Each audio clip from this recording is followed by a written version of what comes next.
with brand new management software. Today I'll be going over Accounts Payable module, which will also include AP reports. From the master menu, navigate to Accounts Payable. First option on your screen will be Vendor Maintenance. In this module, you can add a new vendor or edit an existing vendor. When entering a new vendor, start entering the vendor information here, hit Add. You'll have a question if you would like to add this vendor. Say yes, and it will take you into your vendor maintenance screen. The top portion will be your physical address.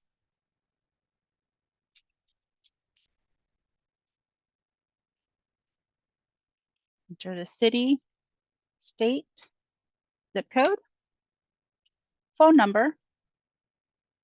You have an area for a fax.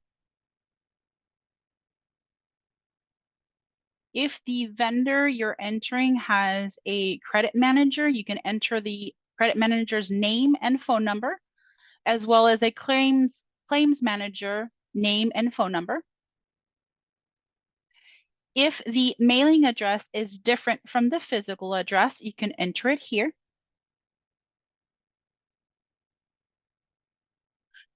The factor, if you pay a factor instead of a vendor, you can enter a contact person information here with their phone number.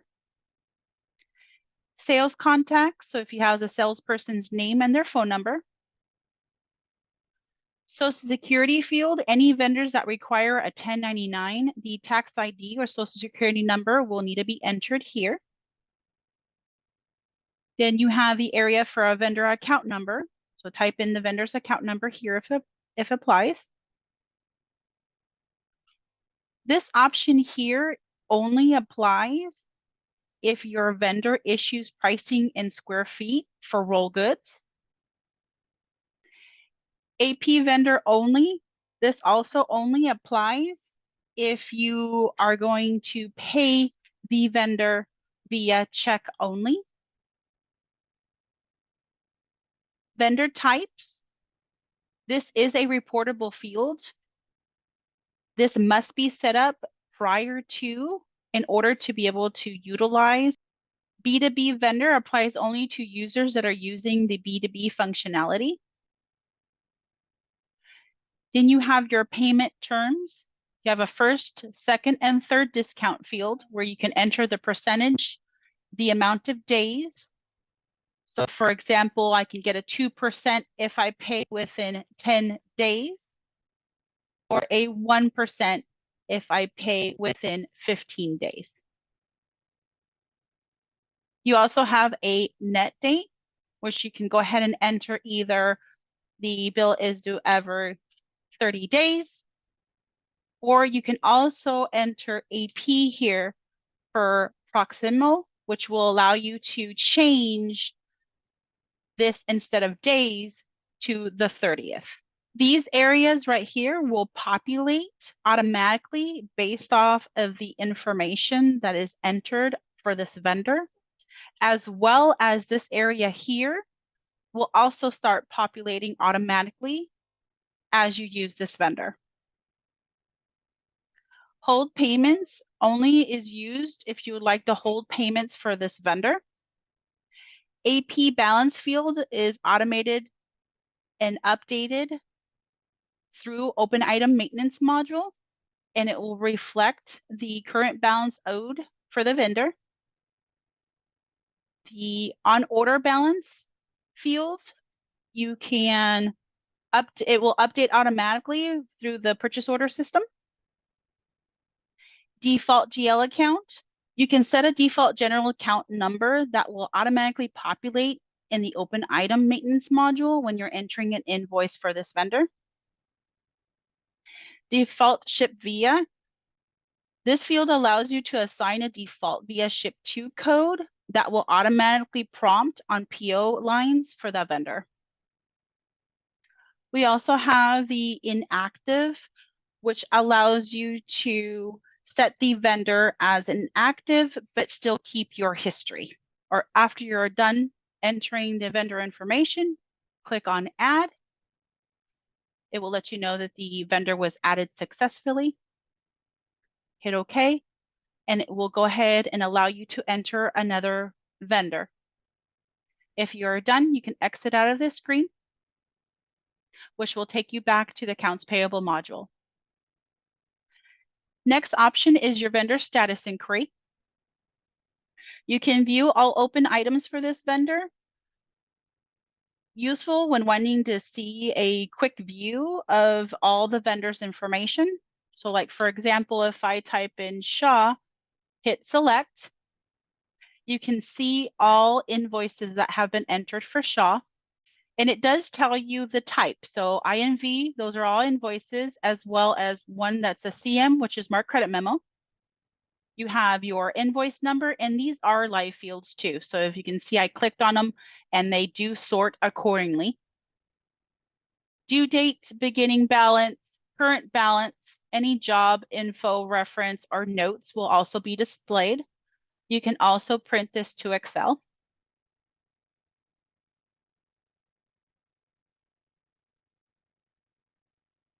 Next is open item maintenance. This module is used to enter all invoices and credit memos for all general business expenses as well as inventory invoices. I'm going to go through 3 different scenarios. I'm going to go through a scenario for a inventory invoice. I'm going to go through a scenario for general business expense, and I'm going to be going through a scenario where we're entering a credit memo. First, I'm going to start entering a invoice that is inventory related. So I'm going to type in Shaw, select, and my first option would be all invoice. All invoices gives you the availability to view all previously entered invoices for this vendor, whether they've been processed or not. Manually enter invoice is where you're actually going to enter the vendor invoice like we're doing right now. Vendor Shaw, invoice type. First, I'm going to type in an invoice, so I for invoice. The invoice number.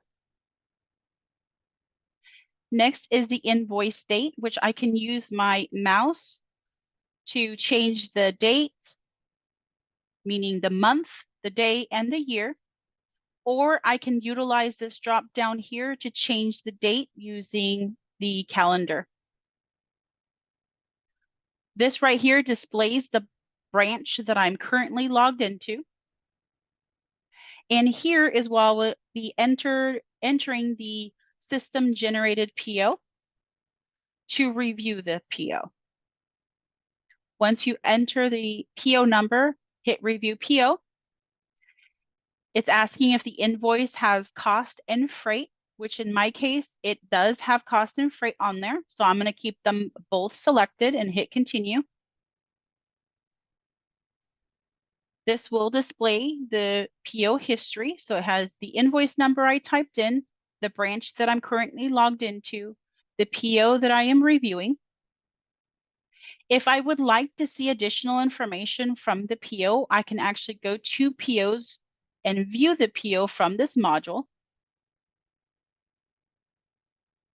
As such,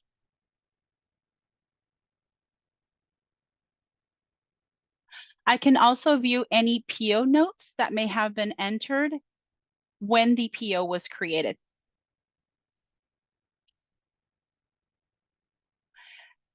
The lines that were received on the PO, the branch in which it was received into, the product code, the product information, the amount received, the unit costs, unit freight, as well as the extended cost will be displayed here. You want to go ahead and review the amount that is received versus the invoice from your vendor, as well as the unit costs. If the extended costs are correct, you can go ahead and select for approval. If for whatever reason your extended cost is incorrect, you can go ahead and manually override. Next, I'm going to go ahead and go to line 2, and I'm going to go ahead and select that one for approval. And I'm also going to be paying the line 3, so I'm going to go ahead and select that one as well for approval. So now that I've selected and approved all 3 lines, it does display your extended cost total below. Now on the invoice that I have, I'm being charged freight. So I'm going to go ahead and utilize the allocate by and allocate my freight accordingly. So it was $150. Once I enter the freight amount here, I can allocate that freight, which will in return disperse that freight accordingly per unit of measure. Now that I'm done approving the lines, I can exit out of here. And the current balance will be the total amount that you'll be paying the vendor. The current and beginning balance will match. The merchandise balance will be the cost of the material only. The reason why merchandise balance is different is because the merchandise balance is what's going to be utilized to calculate the terms. So if I get a 5% discount, it automatically enters the discount amount, where then in return, I can just go ahead and enter the date that I would need to pay that in order to get the first discount. The second discount, so now I am displaying the date that I would need to pay it by to get 5% as well as the 2%. You can also enter your net date. So let's say it will be due by the 30th,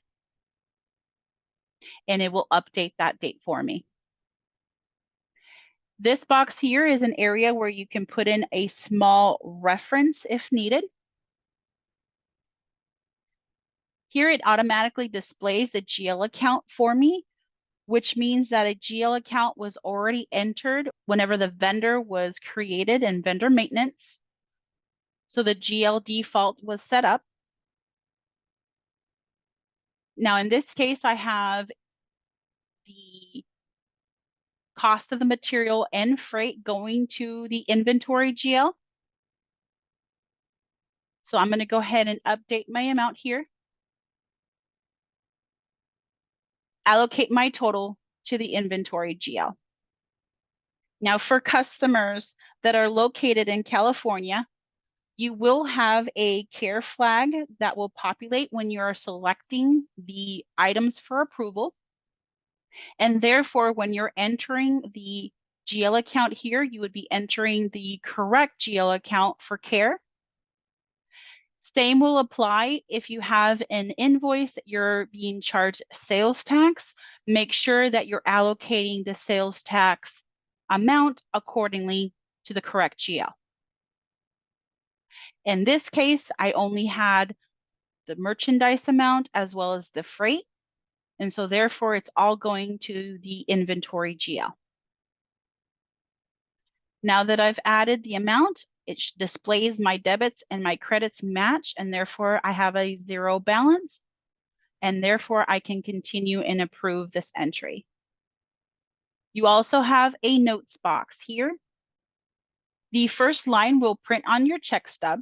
The second line would be an internal note if needed.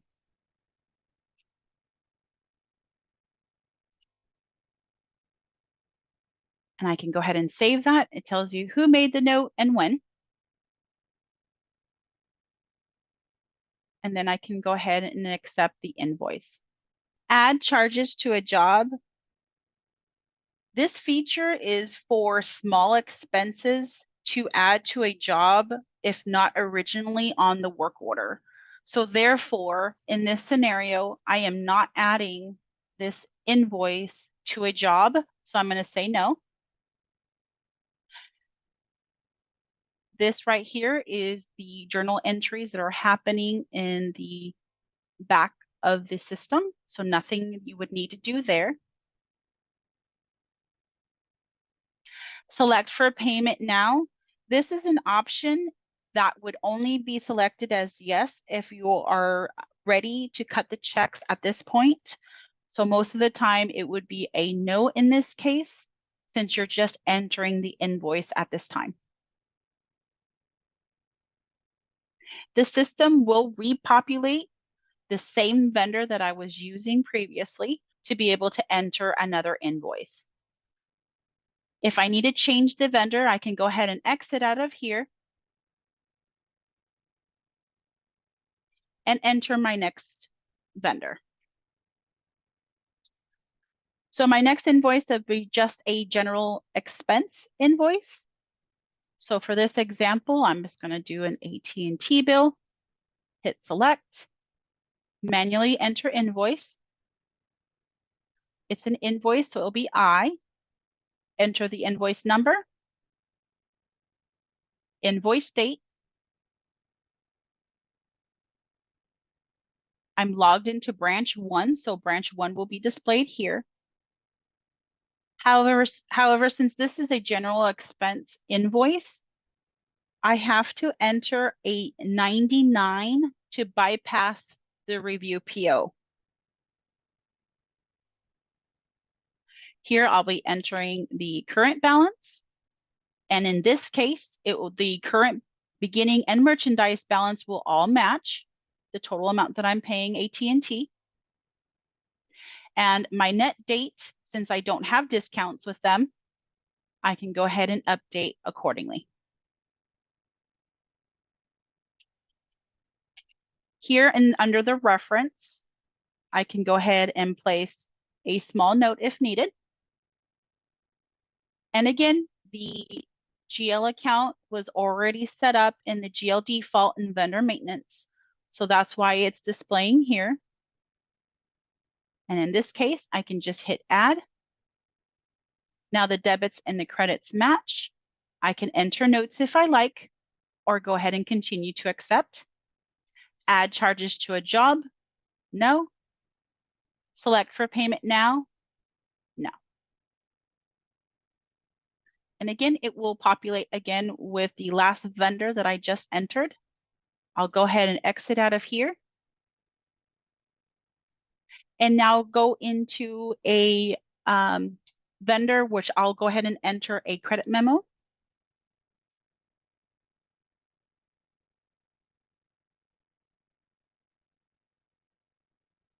Manually enter invoice.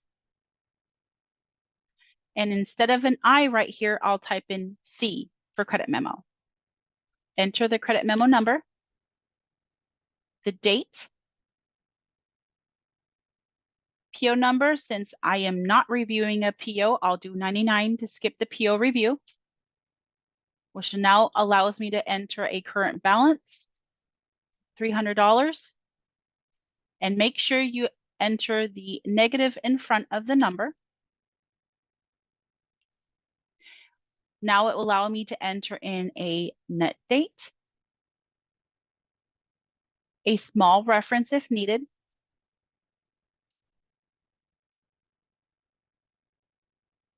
and again, if the GL has already been entered in vendor maintenance, it will display on my screen.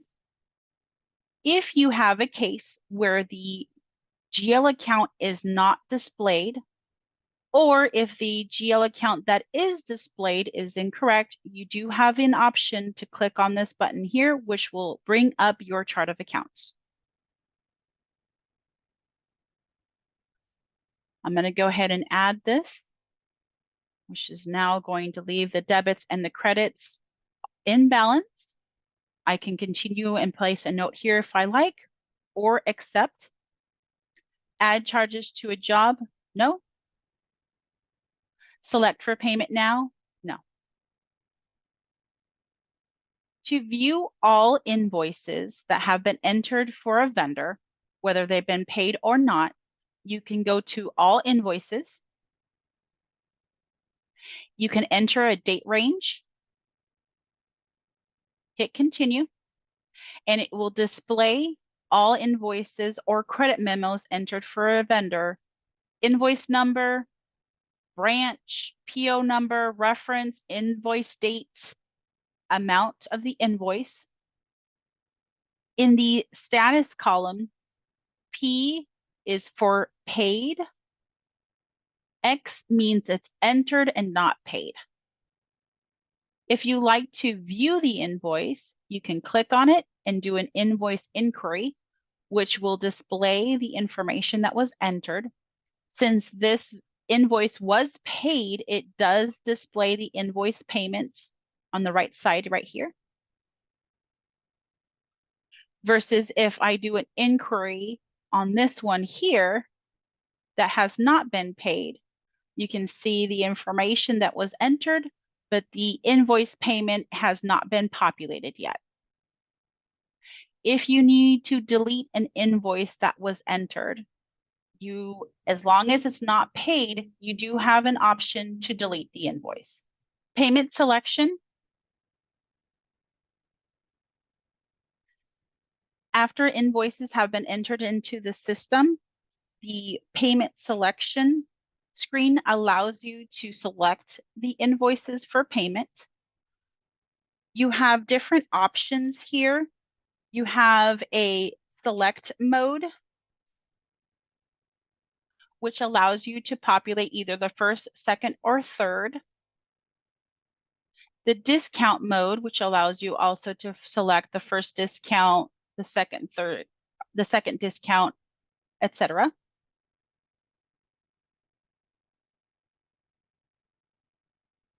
Vendor type, you can select your, or filter, sorry, your AP payment selection screen by vendor type. Vendor ID can also be entered here. For example, if I type in Shaw, hit select, click on build, it will display all invoices entered for Shaw. If I remove my vendor ID, I'm back to all. If you want to sort your payment selection screen by due date, make sure you modify your select mode option here in order for this note to no longer be grayed out. And you can filter the payment selection screen by due date. You can also cycle through the vendors by using this button here that will cycle through each and every vendor alphabetically.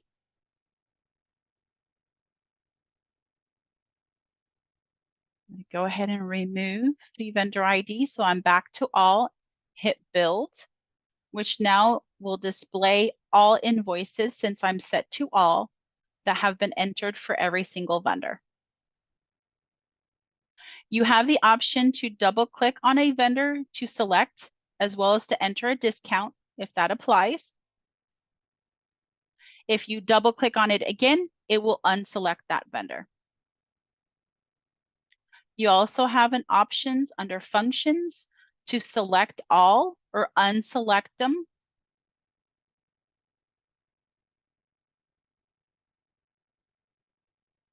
Once you have your invoices selected for payment, you also have the option to filter your screen by only show selected items. So if I click on only show selected, hit build, only the vendors that I have selected previously will be displayed. You also have the option to show EFT vendors only. So if I click on that box and hit build, only EFT vendors will be displayed on this screen.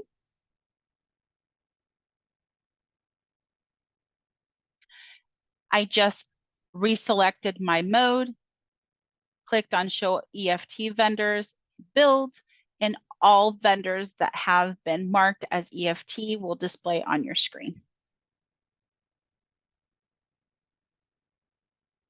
Unselect, and I hit build, and now I'm back to all the invoices that have been entered for each vendor. The amounts that are selected will display on the bottom, as well as the total amount that has been selected, which is $620. This print button right here would only print the payment selection screen. After the invoices have been selected and you would like to go ahead and run the check run, you can exit out of here. From the Accounts Payable module, navigate to Accounts Payable Reports, Accounts Payable Reports 2 of 2, Print Checks. Select the printer where you have the checks located at. Select the correct GL account,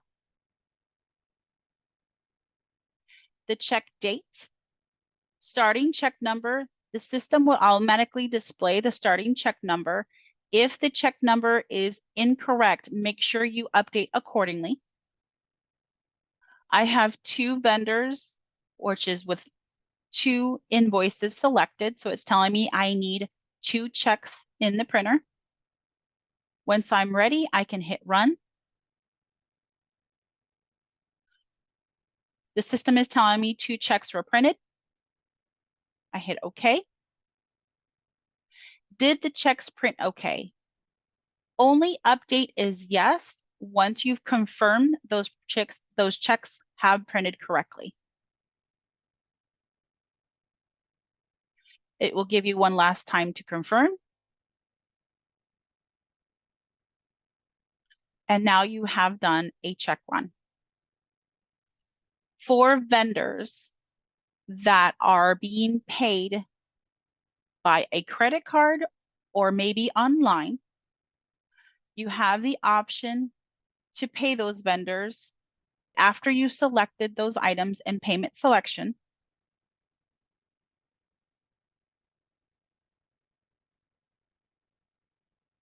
So like, for example, I'm going to go ahead and pay this invoice online. So I'm going to go ahead and select it in the payment selection screen.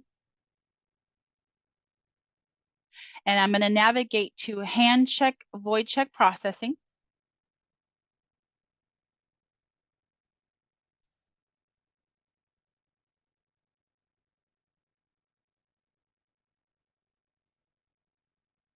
Which now gives me the option to do a hand check or a debit credit card payment. Since I did pay online, I'm going to go ahead and select the debit credit card. Again, you want to make sure you're to the correct account. Check date, so it would be the date that you're making the payment. And since I'm selecting the debit credit card option, the check number will be grayed out since the system will automatically generate a number. I can go ahead and select the invoice that I'll be paying online by double clicking on the line itself. And then I can process the payment. It will go ahead and let you know the designated reference, vendor ID, the amount, and the account number that I selected to process. Okay. And now it has processed that invoice as paid via debit credit card. Same thing for this module, you can enter a hand check. Just make sure that you are toggled to hand check. You have the correct vendor ID, the account number. So let's say it's coming out of this bank account. The check date, enter the check number. The system should prompt the correct sequence for your checks. But again, if it's incorrect, please update it as such. Select, enter any discounts if it applies, save, and then you can process the hand check. Again, it does allow you to review before you hit OK. And now that has registered as being paid via hand check. Anytime you process a check run, a hand check, or a debit credit card payment, make sure you navigate to AP Reports, AP Reports 2 of 2, and run your check register. Select the printer. It will allow you to enter a beginning account number as well as the ending account number. Hit run. Since this is a clearing report, it will ask you if the report printed correctly. And then it allows you to select, are you sure? Yes. The check register will be printed as such. It will have the check number, the check date, the vendor, general ledger sequence number, open item number, reference if you entered a reference, previous and amount paid, and any discounts if they apply. You can see on the left side, you'll actually have, like these are check. So this is actually check run. This right here has an H at the end, so you know that was processed via hand check. If I keep on scrolling down, you'll see another one that I did via hand check. I'll go ahead and exit out of here. Return to my accounts payable module. And I'm going to go back into hand check, void check processing. It was a check that I processed under account 1000 for Alpha. Hit build checks. Select the item that I wish to void.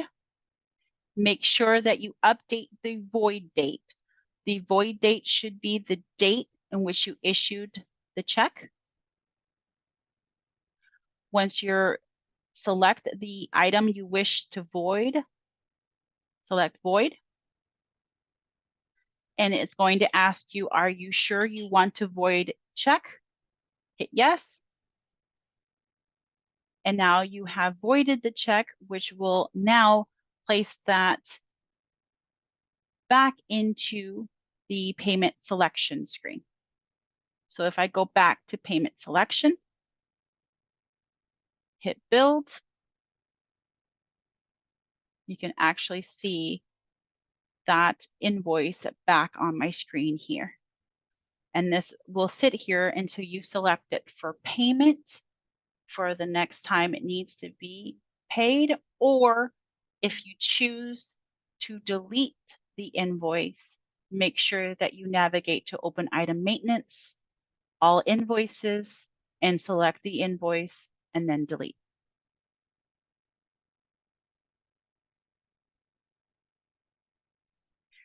Bank reconciliation, refer back to our knowledge base for videos and manuals. AP recurring item module is where you can set up recurring payables. Great for recurring payables for the same amount each month. Once you enter into the AP recurring items screen, if you have any items previously entered, they will display on your screen. So you have the vendor ID, name, the type, so I for invoice, the number, reference, and amounts. If you wish to post an item that's already on your screen, select the item, go to post items, which will allow you to enter a posting date, and then click on post. What that does is it sends it to the payment selection screen. For a new item setup, go to new item, enter the vendor, type I for invoice. Number is, you can create a 4-digit alphanumeric number here if you like. After the recurring item is posted, a date stamp will be automatically created after that number. The reference, you can place a short reference here.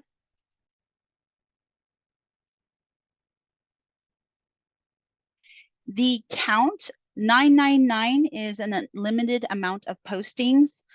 You can also enter the total amount of times you want to post. So 999 would be unlimited. If I place 12 right here, it would be allow me to post the recurring item 12 times. Enter the amount of payment, discounts if they apply, GL account. It's already populating for me, coming over from the vendor maintenance, which is the auto payment. Re-enter the amount. It's a debit since I'm entering an invoice. Enter on my keyboard to update, add change, which will now place that amount in my GL distributions field. So now the debits and the credits match and I'm in balance, and there now I can save.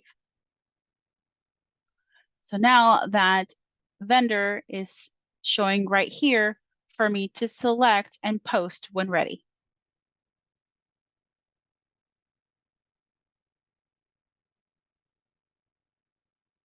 Delete asterisk vendors with no activity, which I also call the star vendors.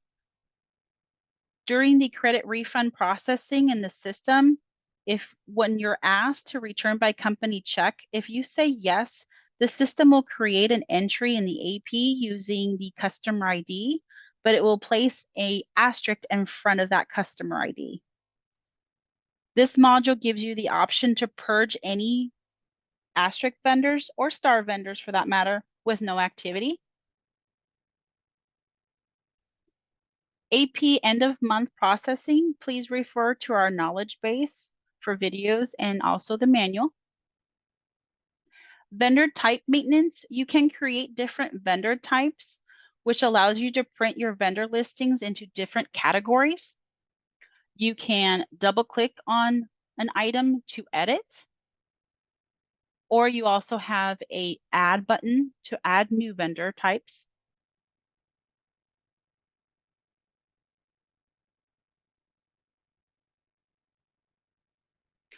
That concludes the accounts payable module. Our next video will be